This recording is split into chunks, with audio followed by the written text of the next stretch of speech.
ನಮಸ್ತೆ ವೀಕ್ಷಕರೇ, ನಾನು ಈ ದಿನ ಹಲಸಿನ ಹಣ್ಣಿನಲ್ಲಿ ಕಡುಬು ಯಾವ ರೀತಿ ಮಾಡೋದು ಅಂತ ತೋರಿಸ್ತಾ ಇದ್ದೀನಿ. ಹಲಸಿನ ಹಣ್ಣು ತುಂಬ ಇದ್ದಾಗ ಒಂದೇ ದಿನದಲ್ಲಿ ಹಲಸಿನ ಹಣ್ಣೆಲ್ಲ ತಿನ್ನೋದಕ್ಕಾಗಲ್ಲ. ಆ ಸಮಯದಲ್ಲಿ ಈ ರೀತಿ ಕಡುಬು ಮಾಡಿ ಇಟ್ಕೊಳ್ಳಿ. 1 ವಾರ ತನಕ ಫ್ರಿಜ್ಜಲ್ಲಿಟ್ಟು ಬಿಸಿ ಮಾಡಿಕೊಂಡು ತಿನ್ನಬಹುದು. ಹಲಸಿನ ಹಣ್ಣು ರುಚಿ ಅದೇ ರೀತಿ ಇರುತ್ತೆ. ಬೇಕಾಗಿರುವಂಥ ಸಾಮಗ್ರಿಗಳನ್ನ ನೋಟ್ ಮಾಡ್ಕೊಳ್ಳಿ. 15 ಬೀಜ ತೆಗೆದಿಟ್ಟುಕೊಂಡಿರುವಂಥ ಹಲಸಿನ ಹಣ್ಣು, 1/4 ಗ್ಲಾಸಷ್ಟು ತುರಿದಿರುವಂಥ ಬೆಲ್ಲ. ಹಲಸಿನ ಹಣ್ಣು ತುಂಬ ಸಿಹಿ ಇದ್ದರೆ ಬೆಲ್ಲದ ಪ್ರಮಾಣ ಸ್ವಲ್ಪ ಕಡಿಮೆ ಮಾಡ್ಕೊಳ್ಳಿ. 1 ಗ್ಲಾಸಷ್ಟು ಅಕ್ಕಿ ಹಿಟ್ಟು, ಅರ್ಧ ಗ್ಲಾಸಷ್ಟು ತೆಂಗಿನಕಾಯಿ ತುರಿ, ರುಚಿಗೆ ತಕ್ಕಷ್ಟು ಉಪ್ಪು, 1/4 ಟೇಬಲ್ ಸ್ಪೂನ್ ಏಲಕ್ಕಿ ಪುಡಿ, 10 ಗೋಡಂಬಿ ತೊಗೊಂಡಿದ್ದೀನಿ. ಗೋಡಂಬಿ ಆಪ್ಷನಲ್ ಇದ್ದರೆ ಹಾಕ್ಕೊಳ್ಳಿ, ಇಲ್ಲ ಅಂತಂದರೆ ಬೇಡ. ಮೊದಲು ಮಿಕ್ಸಿ ಜಾರ್ಗೆ ಬೀಜ ತೆಗೆದಿರುವಂಥ ಹಲಸಿನ ಹಣ್ಣು ಹಾಕ್ಕೊಂಡಿದ್ದೀನಿ. ನಂತರ 1/4 ಗ್ಲಾಸ್ ಬೆಲ್ಲ ಹಾಕಿ ಸ್ವಲ್ಪ ನೀರು ಹಾಕ್ಕೊಂಡು ರುಬ್ಕೊಳ್ತಾ ಇದ್ದೀನಿ. ಈಗ ರುಬ್ಬಿರುವಂಥ ಮಿಶ್ರಣನ ಒಂದು ಬೌಲ್ಗೆ ಹಾಕ್ಕೊಳ್ತಾ ಇದ್ದೀನಿ. ಈಗ ಅರ್ಧ ಗ್ಲಾಸಷ್ಟು ತೆಂಗಿನಕಾಯಿ ತುರಿ ಹಾಕ್ಕೊಂಡಿದ್ದೀನಿ. ನಾನಿಲ್ಲಿ ಸಣ್ಣ ಸಣ್ಣ ಪೀಸಾಗಿ ತೆಂಗಿನಕಾಯಿ ಕೂಡ ಹಾಕ್ಕೊಂಡಿದ್ದೀನಿ. ರುಚಿಗೆ ತಕ್ಕಷ್ಟು ಉಪ್ಪು, ಹಾಗೆ 1 ಗ್ಲಾಸಷ್ಟು ಅಕ್ಕಿ ಹಿಟ್ಟು, 1/4 ಟೇಬಲ್ ಸ್ಪೂನ್ ಏಲಕ್ಕಿ ಪುಡಿ ಹಾಕಿ ಮಿಕ್ಸ್ ಮಾಡ್ಕೊಳ್ತಾ ಇದ್ದೀನಿ.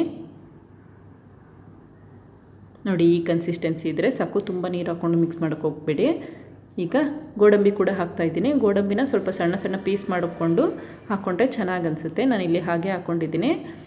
ಈಗ ಒಂದು ಪಾತ್ರೆಗೆ ನೀರು ಹಾಕ್ಕೊಂಡು ನಂತರ ಒಂದು ತಟ್ಟೆ ಇಟ್ಕೊಂಡಿದ್ದೀನಿ. ತಟ್ಟೆಗೆ 1/4 ಟೇಬಲ್ ಸ್ಪೂನ್ ತುಪ್ಪ ಹಾಕಿ ಎಲ್ಲ ಕಡೆ ಸ್ಪ್ರೆಡ್ ಮಾಡ್ಕೊಳ್ತಾ ಇದ್ದೀನಿ. ನೀವು ಇಡ್ಲಿನ ಯಾವ ರೀತಿ ಬೇಯಿಸ್ತೀರಾ ಆ ರೀತಿ ಬೇಯಿಸ್ಕೊಂಡ್ರೆ ಸಾಕು.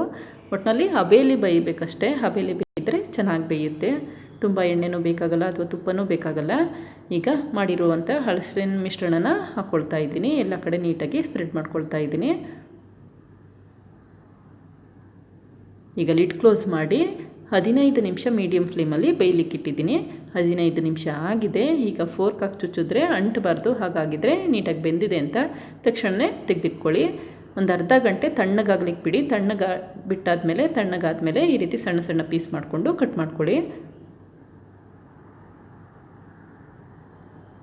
ನೋಡಿ ಯಾವ ರೀತಿ ಬಂದಿದೆ ಅಂತ ಗೊತ್ತಾಗ್ತಿದೆ. ತುಂಬ ನೀಟಾಗಿ ಪೀಸ್ ಆಗ್ತಾಯಿದೆ. ನೀವು ಯಾವಾಗಲೇ ತಿನ್ನಿ, ಅದೇ ಹಲಸಿನ ಹಣ್ಣು ಫ್ಲೇವರು ತುಂಬಾ ಚೆನ್ನಾಗಿ ಅನಿಸುತ್ತೆ.